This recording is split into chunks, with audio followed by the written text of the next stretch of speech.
It has been a long time since I've just sat down and chatted with you guys for a video. So today I figured I would do a little bit of a Q&A, and I have all of the questions you guys asked me here. Well, not all of them, like as many of them as I think I'm gonna be able to fit in. Before we get into it, I actually wanted to let you guys know that I've started, I want to call it like a mailing list, but I guess that's what it is, because YouTube just like doesn't send out notifications to my subscribers when I post a new video. So if you're interested in getting updated when I post only the raddest videos, I'm not sending an update for every single video. I've had the mailing list now for like a couple of weeks and I have yet to send out an email. So you will only get emailed when I have something really dope for you.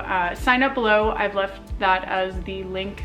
The link is below. Yeah, if you're into that, that's there. Without further ado, let's get right into your questions. So the first question is, where am I right now? And right now I am in Whistler, Canada. This is my new home base or home. I have been here now since I think like August, I want to say. Yeah, I've been living here since August, so it's been a minute, and I grew up downhill ski racing here, so I really love Whistler and I'm very happy to be back. Has being stuck in Canada made me a better vlogger?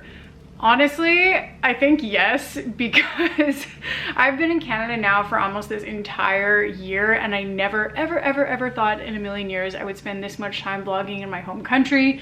Not because I don't think it's like the most special, wonderful place ever, but the seasons here can be very challenging. Spring and fall in British Columbia is mostly just rain, and that is like the most challenging vlogging environment out of any of them, and I definitely used to just avoid vlogging in the rain, and now I've kind of been forced to do that, and it's also really forced me to get like a lot more creative. So I do think that like being in my home country and being forced to be in conditions that aren't just like sunny and tropical every day has made me a better vlogger. So I'm very thankful for this time that I've been able to spend in Canada this year, and I do love showing like my home country to you. It makes me very proud. And the next question is, what is my next overseas destination? It is coming quite soon, actually. I've already actually announced this to my Patreon members only community. If you're interested in that, it's linked below, but you will find out very soon where I'm going next. Another question that a few people had was, if I could go anywhere in the world, all expenses paid, where would it be and why?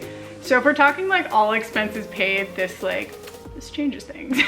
I would definitely want to go somewhere where the Canadian dollar is worth less, because you know, if all expenses are paid, we gotta take advantage, right? So it would definitely be somewhere in Europe. I'm thinking like south of France in the summertime, like maybe the south of Italy, and like a little like house or villa on a vineyard with a pool. I can only say it now. That's like my dream, is to do that for like a month, just like stake out in some like kind of remote, like beautiful house on a vineyard with, again, a pool, or near the beach, and just like drink Aperol spritzes and eat amazing European food all day long. I feel like that would really be my vibe. So, and another thing that was asked a lot was, do I prefer the mountain or the beach, or do I like winter or summer? And I don't know, I don't really have like one that I like better than the other. I think like the winter in the mountains and the summer on the beaches is just like both so special and so magical in their own ways, and I obviously love winter sports, so I do love the mountains, but I do love the sun as well, even though I'm a ginger and it hurts me really badly. What is my favorite trip to date? And I think there's like a tie of two here. One of them would be the time that I went on a week-long yacht trip in Croatia. So I lived on like a sailboat for a week and cooked on the boat, swam off the boat every morning. It was just so magical to be like out there in the nature, and we were doing all these really small islands where there was basically no other boats. It was so beautiful, and the food was incredible, and the white wine in Croatia is just next level. So good. And then my other favorite travel experience is definitely Siargao in the Philippines. Siargao Island, in my opinion, is one of the most beautiful islands on the planet. It has all these insane coconut tree forests, and you can just like ride your scooter in a bikini through these coconut tree forests, and they have so many good restaurants, and the beaches are beautiful. I can't wait to get back to Siargao. I felt like the last time I went, it was way too short. And that was actually the last trip I did before 2020 really went into effect. So yeah, I love Siargao, and I miss it, and I can't wait to go back, even though I've already spent like a month and a half to 2 months there. I love it. Favorite place. Someone also asked, what is the most enlightening thing I have learned on my travels? And I would definitely say that experiencing the way different cultures and different people live is very eye-opening, because if you never leave your own country and you only see like in your micro world how things operate, you sort of accept that as like fact, as the way things are.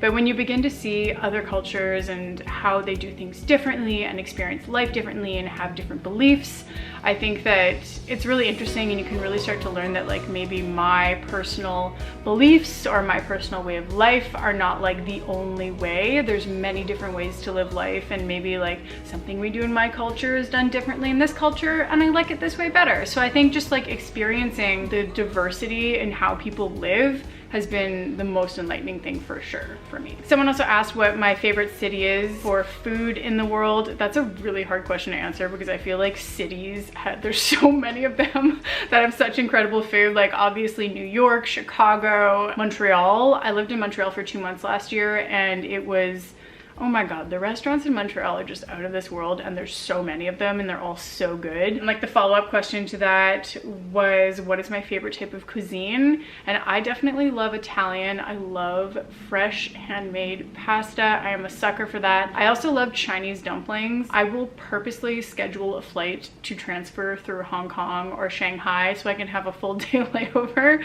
and just go and eat traditional dumplings. Another question that I get a lot is, am I vegan or vegetarian? And I've talked about this a lot on my channel before, but not recently, I don't think. Well, my leg is falling asleep.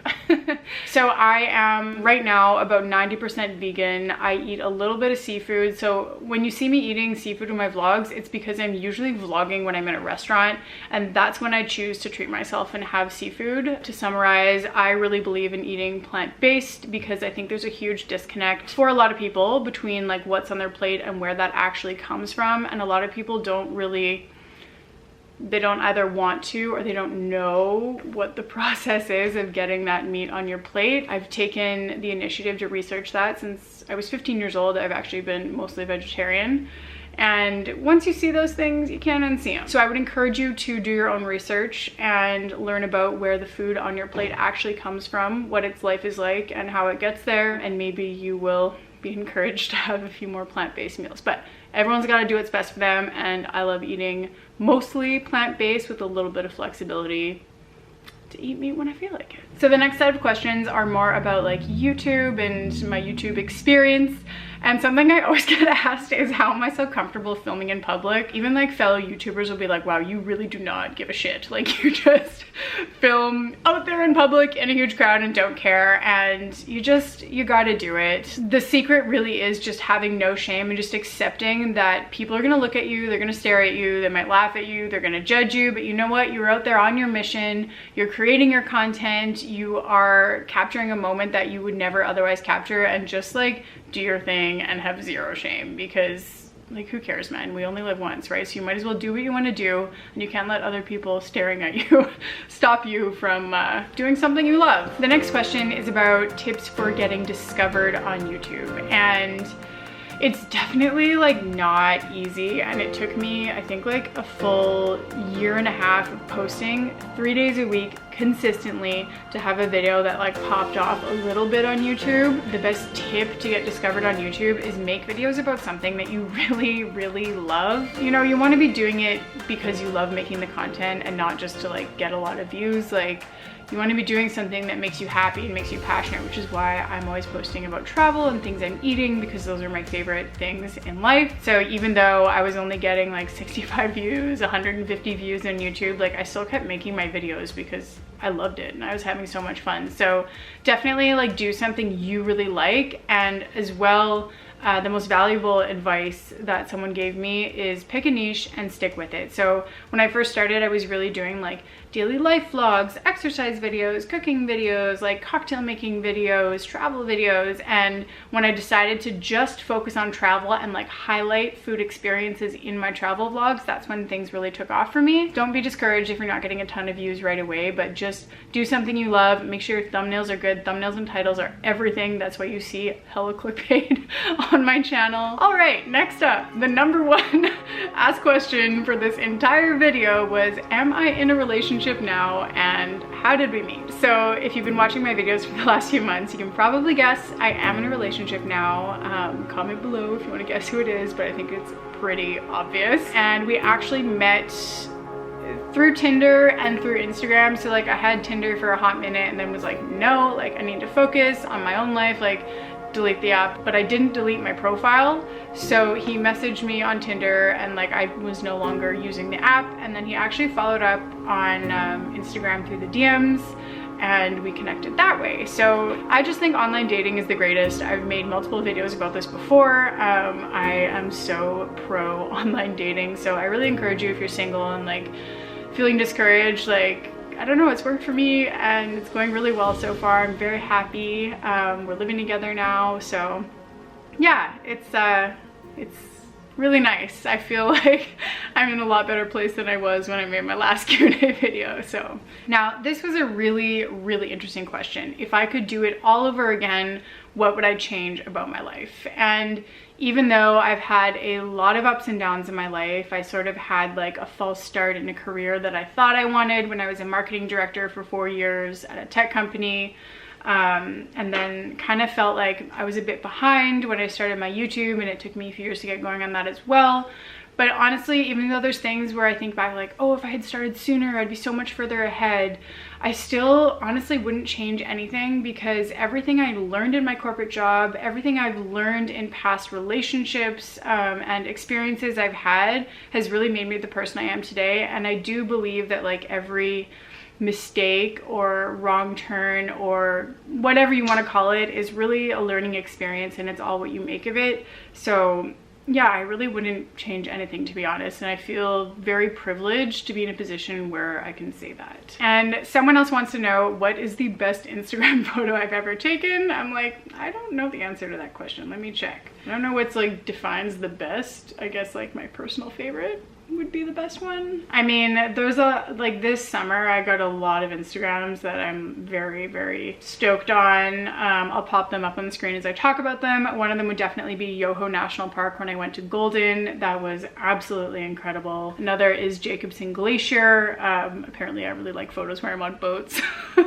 I mean, obviously all these ones from the Philippines, like the Philippines is just so beautiful. It's hard to take a bad photo there. Instagram is funny. Like I have a love-hate relationship with it because I feel like it's such a highlight reel and such a like false version of reality, but it's also a really nice highlight reel to go and look back and be like, ah, I did a lot of cool shit, you know, when you otherwise would maybe forget. So yeah, there's a few Instagram photos I like, but I don't think I have like a best Instagram photo. I always just, anything that's an outdoor adventure makes me happy. And as my final question for the day, I thought this one was really cute. It was favorite holiday or Christmas song. And I really, really, really love the Christmas song by Nat King Cole. I think his voice just is like velvet and beautiful, and it's just perfect. On that note, I think that is going to be it for today's video. It's already getting dark outside here in Whistler. I don't know if you can tell, but like it's like 2 o'clock right now and it's very, very dark outside.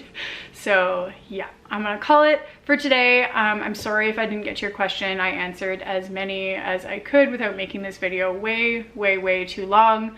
But let me know if you want to do another Q&A in the future. I really miss doing these videos where I just kind of sit and chat with you guys, because for the last few months we've really just been going non-stop with adventures, but it does feel nice to connect here and chat with you. So please comment below and tell me like where you're located, where you're from, what it's like right now, what the weather's like. Give me a little update. I read every single comment, no joke, like every single comment, as does my mom. So don't leave any mean comments because my mom will come for you. That is all for today. Thank you so much for watching, and thank you for submitting your questions. This was really fun, and let's do it again soon. Talk to you later. Bye.